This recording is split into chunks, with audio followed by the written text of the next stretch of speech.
Hello guys, सभी को राधे राधे। और फ्यूचर बैंकर्स, कैसे हैं आप लोग? आई होप आप लोग बहुत अच्छे होंगे। तो ये वीडियो मैंने इसलिए बनाया है क्योंकि अभी मैं बैठी हुई थी। मैंने आज 4 मॉक लगाया है। यही 2 5 6 दिन से यही चल रहा है कि 2 3 4 मॉक लगाए जा रहे हैं, क्योंकि ऑब्वियसली एसबीआई क्लर्क का एग्ज़ाम है हमारा। कल से एग्ज़ाम शुरू है, तो सबसे पहले जिनका एग्ज़ाम है कल, उनको ऑल द बेस्ट। मेरा 21 को है और बाकी नेक्स्ट वीक भी लोगों का एग्ज़ाम्स है। तो पहले तो जिनका कल एग्ज़ाम है उनको ऑल द बेस्ट। और यार पता है, मैं बैठी हुई थी जस्ट और मैं सोच रही थी ना, इतना डिमोटिवेटेड हो गई हूँ मैं आज, क्योंकि मैंने आज 4 मॉक लगाए। तो ओवरऑल मेरा ठीक जा रहा था। एडवांस 1, एडवांस 2 और 19 और 20, ये मैंने 4 मॉक आज लगाए हैं। मेरा और भी मॉक लगाने का था, लेकिन ये एडवांस लेवल ऑलिव बोर्ड के ऐसे है ना कि मतलब पूछो ही मत यार।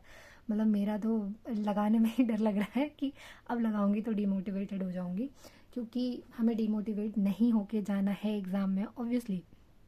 और आप यहाँ ना वेरिएशंस देखो मेरे मार्क्स में, ठीक है। देखो 4 में 66, 5 में 71 मार्क्स हैं, 62, 6 में, 7 में 81, 8 में 71, 9 में 74, 10 में 73, 11 में 88, 66, 78, 69, देख रहे हो हैं। और एक्यूरेसी मेरी इतनी अच्छी नहीं जा रही है, 80 टू 90 के बीच में ही एक्यूरेसी मेरी अटक रही है। क्वेश्चन गलत हो ही जा रहे हैं। और जब ये मैंने सोचा था ये मेरा लास्ट पेपर होगा, मतलब इसके बाद मैं मॉक्स नहीं लगाऊंगी। और इसमें देखो मेरे कितने मार्क्स कैसे हैं, 52 और मेरा 16।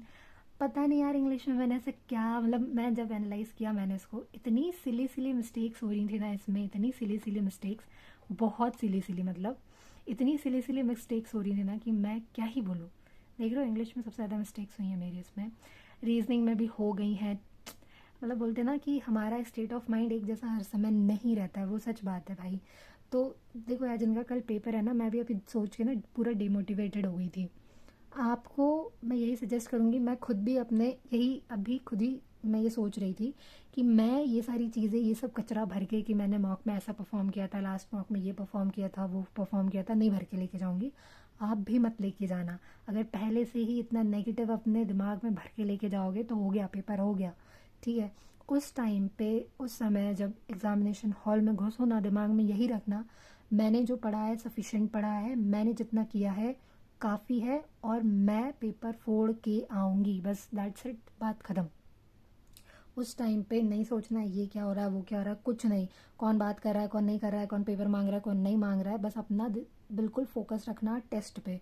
और किसी भी क्वेश्चन में मत अटकना, बिल्कुल भी किसी क्वेश्चन में मत अटकना। ईगो पे कोई क्वेश्चन मत लेना। जो चीज़ें 30 सेकेंड में पढ़ के समझ में आ रही हैं मैथ्स और रीजनिंग में कि हाँ ठीक है हो जाएगा, तो वो चीज़ें करते चले जाना। और जो नहीं समझ में आ रही है, जिनका स्ट्रक्चर दिमाग में एक स्ट्रक्चर बनने लगता है ना, जब हम मैथ्स के क्वेश्चन पढ़ते हैं कि हाँ ये ऐसे ऐसे होगा, नहीं बन रहा है, नहीं समझ में आया, लिव इट। आके जब टाइम बचेगा फिर से आके कर लेना, लेकिन उस टाइम पे छोड़ देना। बिल्कुल ईगो पे मत लेके बैठना कि अरे ये ऐसे कैसे नहीं बन रहा है, मैं तो करूँ नहीं। कभी कभी ऐसा होता है। एक मैं अभी मॉक दे रही थी, उसमें एक क्वेश्चन था, बहुत ईजी क्वेश्चन था मेरे उसमें, लेकिन 2 मिनट वो खा गया। इतना ईजी क्वेश्चन था ना कि बहुत ईजी। कभी कभी हमें रीड करने में या इधर उधर हम चीज़ें कुछ गलत पढ़ लेते हैं, उल्टी सीधी आगे पीछे पढ़ लेते हैं, आगे पीछे जोड़ लेते हैं, मल्टीप्लाई कर लेते हैं, तो उसके चक्कर में ना हमारा जो थोड़ा सा टाइम है वो ज़्यादा कंज्यूम हो जाता है। तो इसलिए उस क्वेश्चन को, किसी क्वेश्चन को ईगो पे मत ले लेना। नहीं समझ में आ रहा है एक बार में, नहीं एक कोई एरर दिख रहा है एक बार में सामने इंग्लिश में, छोड़ो। नहीं समझ में आ रहा क्या होगा फिल इन द ब्लैंक्स में, छोड़ो, आगे निकलो। जब वापस पूरा पेपर करके आओगे टाइम बच जाएगा, रिविजिट करना कर लेना। ईगो पे मत लो, फ्लो में जो जो होते जा रहा है करते चले जाना, ठीक है। और दिमाग में बिल्कुल कचड़ा भर के मत जाओ कि ये तो मेरे मार्क्स में ऐसे मार्क्स आ रहे थे, वैसे मार्क्स आ रहे थे, ये सब बिल्कुल भी नहीं। जिनका 1 वीक के बाद पेपर है उनको, उनके पास काफ़ी टाइम है अभी, वो लोग अभी इंप्रूव कर सकते हैं और वो मॉक लगा सकते हैं। बाकी मेरा तो 21 को मॉक है, तो मैं अब मॉक नहीं लगाऊंगी, क्योंकि अगर इस तरह से मैं परफॉर्म करने वाली हूँ तो मैं पहले ही डिमोटिवेटेड हो जाऊंगी। वही मैं अपने दिमाग को, जो मैंने बातें आपको बोली ना, वही मैं खुद को भी समझा रही थी। तो मैंने सोचा कि क्यों ना मैं आप लोग के साथ भी शेयर करूँ। और आपको लगता होगा ना कि अरे ये जो वीडियोज बनाते हैं उनके अच्छे अच्छे मार्क्स, नहीं भाई, गंदे मार्क्स भी आते हैं, ठीक है, देख लो, दिखा दिया मैंने। अब पहले वाले में तो मैंने आप लोग से शेयर किया था कि पहले वाले में देखो, ठीक है, 93% समथिंग, 95% आई, ये मैंने शेयर भी किया था। अब जो ये मैंने लास्ट मॉक दिया है, अब इसमें परसेंटाइल देखो आप मेरी, 76, मतलब समझ रहे हो कितना मॉरल डाउन हुआ होगा मेरा है। और बीच में देखो कितने वेरिएशंस हैं, किसी में 88, 66। तो 67 देख रहे हो, 68, और गलत देखो कितने हो रहे हैं, किसी में 10, किसी में 10, किसी में 8, किसी में 11, और सबसे ज़्यादा गलत तो ये 16 वाले में हुए थे, ये वाले में। तो ठीक है यार, हो जाता है, चीज़ें होती हैं, सब टाइम एक जैसा नहीं रहता है। हमारा स्टेट ऑफ माइंड हमेशा ही अलर्ट मोड पे नहीं रहता है कि हमें, आज मैंने 4 मॉक लगाए हैं जिसमें से 3 में मैंने अच्छा परफॉर्म किया, एक में मैंने बेकार परफॉर्म किया है।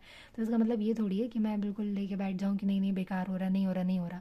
तो आपको भी दिमाग में पहले से भर के नहीं ले जाना है, बस यही सोचो कि जो पढ़ा है अच्छा पढ़ा है, और बस फोड़ के आ जाना, ठीक है। बाकी चलिए मिलते हैं एनालिसिस वाली वीडियो में, तब तक के लिए bye bye, take care, Radhe Radhe, and all the wish you all the very best.